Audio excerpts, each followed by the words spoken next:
It's Memorial Day weekend, and as we honor those who've fallen in service to our country, I wanted to take just a moment to talk about my dad, what service meant to him, and what service means to me. My father was a teenager when World War II broke out. He enlisted in the Army Air Corps, the predecessor to the Air Force, and he was assigned to be a turret gunner in a B-24 bomber. That meant that his job was to be in a little glass and metal ball underneath the belly of the airplane to defend the airplane against oncoming Nazi fighter pilots. The plane was shot down over the south of France on one of the bombing missions they were running. And my father, for the first time, had to parachute from an airplane. He'd never been trained in that before. I don't know why they would have put somebody in an airplane without parachute training first.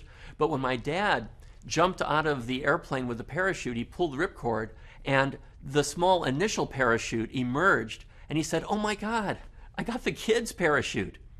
But then the larger parachute inflated. And as he was descending to the ground, he saw a man with a beret. And he thought perhaps that person was a member of the French resistance and had come to rescue him. But in fact, as he got to the ground, bullets began to fly, and he realized that this had been a Nazi collaborator who'd pinpointed his location. My dad was captured and interrogated. And he said during that interrogation, a miracle happened. His interrogators never looked at his dog tag, which would have revealed that he was Jewish, and he might not have made it any farther. But he was in fact sent to Stalag 17, about which they made the famous movie, where he endured horrible conditions for a year or so. And at the end of the war, when the Russian army was coming to liberate the camp, the Nazis chose to pick up the camp to run from the Russians. My father had endured serious injuries when he fell. His feet were in very bad shape, and they had given him very ill-fitting boots in the camp. So my dad said that his buddies offered to carry him on that march. My dad rejected that. And instead, he said to me, picture a long line of POWs marching across the entire country of Austria in the snow.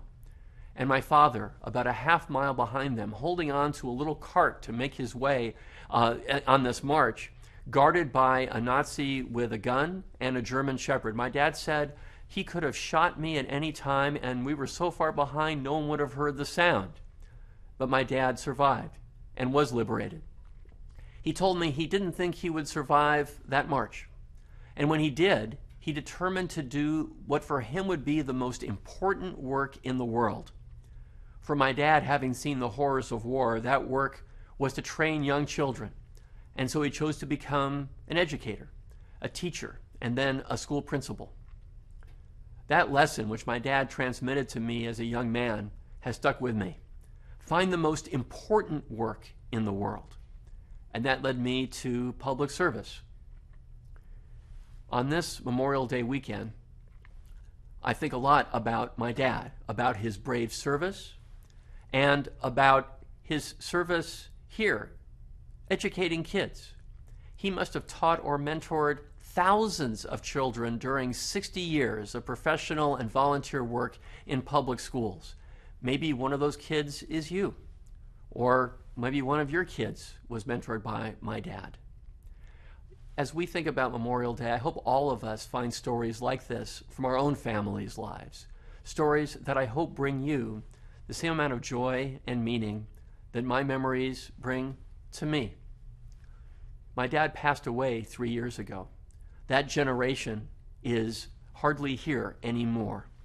But it's incumbent on us to keep the memories of their sacrifice alive. I hope you'll do that. Let's all take that opportunity this Memorial Day. I'm Mike Feuer, the Los Angeles City Attorney. Thanks for watching.